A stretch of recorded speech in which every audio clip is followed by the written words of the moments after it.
ආයුබෝවන්. ඉතින් ඔයාලා හැමෝම මගේ YouTube channel එකට ආදරෙන් පිළිගන්නවා. ඉතින් අද මේ channel එකේ මේ වීඩියෝ එකෙන් ඔයාලට උගන්වන්න යන්නේ නමස්කාරය කරන්නේ කොහොමද කියන එක සම්බන්ධව.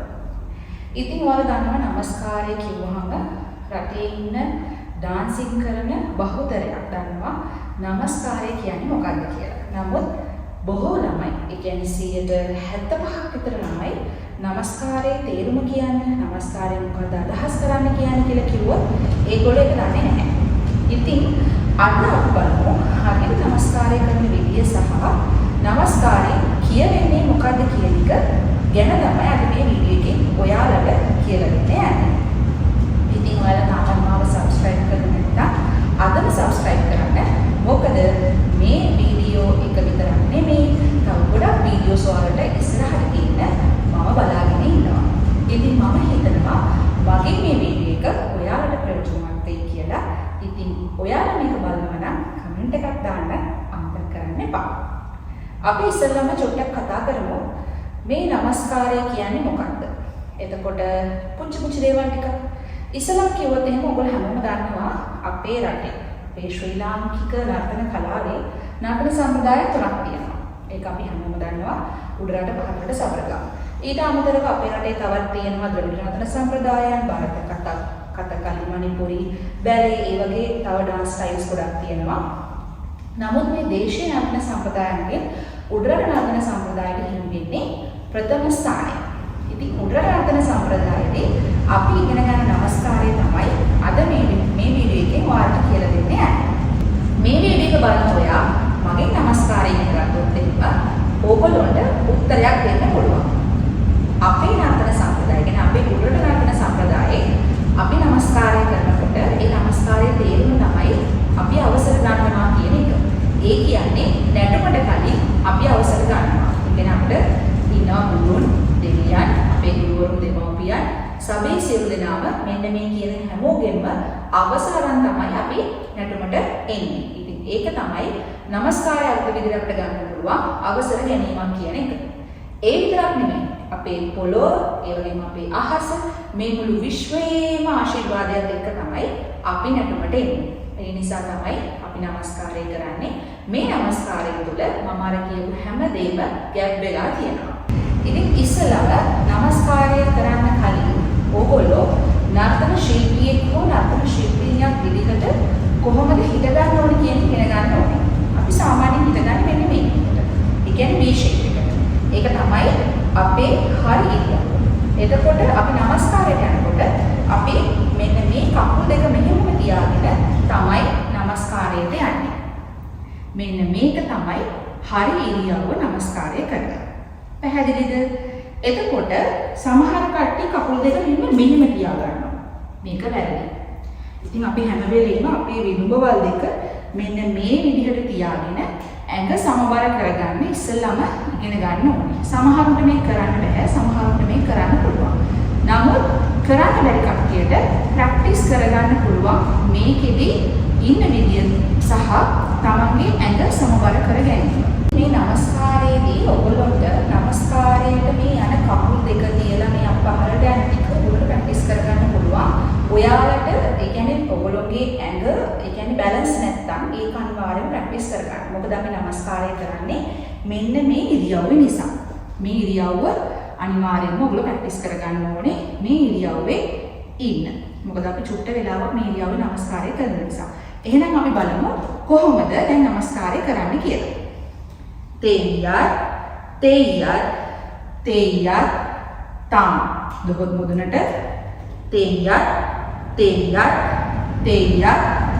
තම් තේයත්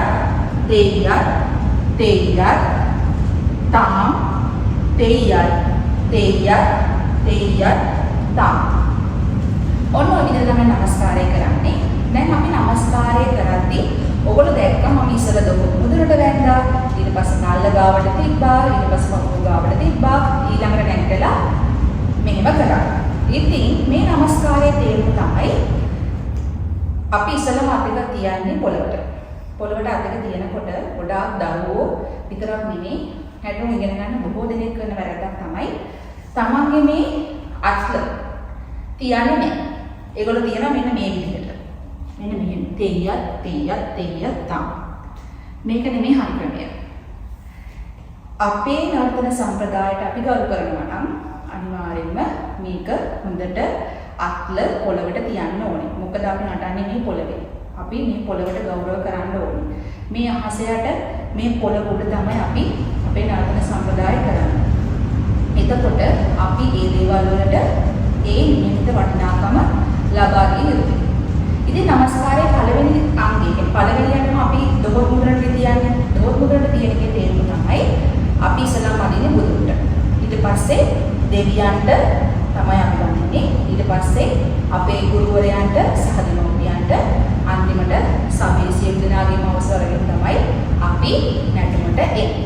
ඉතින් මේ නමස්කාරය කළා තමයි අපි ඊළඟට අපේ සංඝ අභ්‍යාස වෙන්න පුළුවන්, වන්නම් වගේ දේවල් වෙන්න පුළුවන් මොනවා වුණත් කරන්නේ අනිවාර්යයෙන්ම ඉස්සෙල්ලම නමස්කාරය කරලා. නමස්කාරයේ තේරුම කරන ගමන් ඉඳගත්තා පොළොමහී කාන්තාවකින් අවසර අරගෙන මාගේ හෘද සාක්ෂියට එකව මම මාගේ නමස්කාරය ඉස්සෙල්ලම බුදුන්ට. ඊට පස්සේ පොළොමහී කාන්තාවකින් අවසර අරගෙන මාගේ හෘද සාක්ෂියට එකව මම වදිනවා දෙවියන්ට.